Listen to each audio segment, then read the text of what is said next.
आता इकडे मी रव्याचं बॅटर काढून घेते। खाली मी प्लेटमध्ये मी तूप घातलेलं आहे 1 चमचा। तर तुपामध्ये मी आता छान मळून घेणार आहे।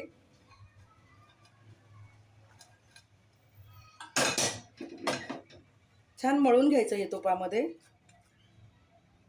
पिठी साखर मिल्क पावडर घालते आणि छान मळून घेणार। मिल्क पावडर घालून हे पीठ मी छान मऊ मळून घेणार आहे। इकडे मी सगळे गुलाबजामुन तयार करून घेतलेले आहेत। आता आपण ते तळून घेऊया।